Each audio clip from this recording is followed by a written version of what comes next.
राजधानी रांची के सदर अस्पताल से विश्व सिकल सेल एनीमिया दिवस के अवसर पर राष्ट्रीय सिकल सेल एनीमिया उन्मूलन की शुरुआत हुई। इस मौके पर राज्य के स्वास्थ्य मंत्री बन्ना गुप्ता, विधायक सीपी सिंह समेत बड़ी संख्या में चिकित्सा कर्मी मौजूद रहे। बता दें कि बड़ी संख्या में सिकल सेल एनीमिया की जांच करने के लिए लोग पहुंचे थे। वहीं सिविल सर्जन डॉक्टर प्रभात ने बताया कि अब तक रांची में 50,000 से ज़्यादा लोगों की जांच की गई है। वहीं मंत्री बन्ना गुप्ता ने कहा कि इसकी जांच HPLC मशीन से की जाती है। फिलहाल यह सिर्फ रांची में ही है, लेकिन राज्य के 24 जिले में लगाने की बात चल रही है। बता दें कि सिकल सेल एनीमिया एक रक्त विकार है जो पीढ़ी दर पीढ़ी चलता रहता है। यह बीमारी माता पिता से ही बच्चे में आती है।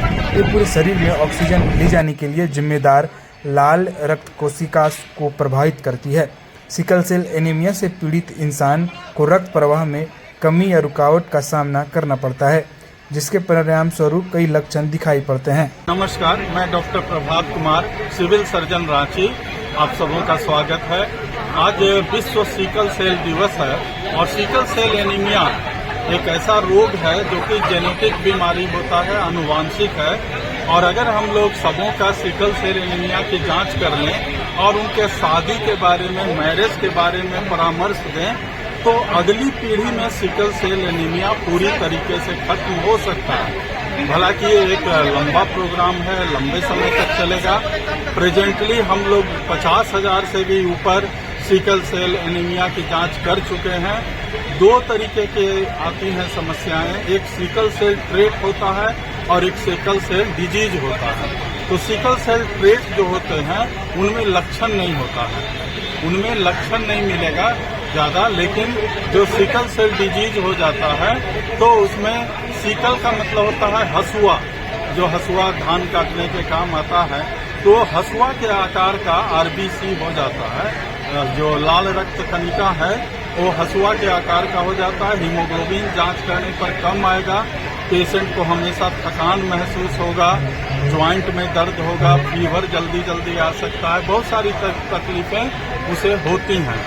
तो इसके लिए हम लोग बहुत सारा ऐसे उदाहरण मिले हैं कुछ ट्राइब्स में हमारे भारत देश में भी, जहां की अगली पीढ़ी में सिकल सेल डिजीज पूरी तरीके से खत्म हो गया और उसी तरीका को हम लोग झारखंड में अपनाए हैं।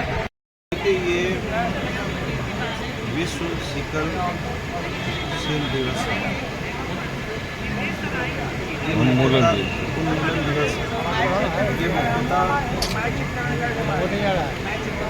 ये शरीर के अंदर में जो रक्त के थक्के होते हैं वो आम लोगों के अंदर पूरी तरीके से गोल जैसा सिक्का जैसा होता है।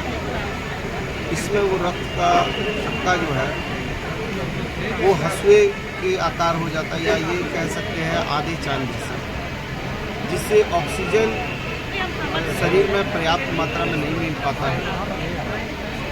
और ये इसका अभी तक कोई स्थायी समाधान नहीं निकाला जा सका।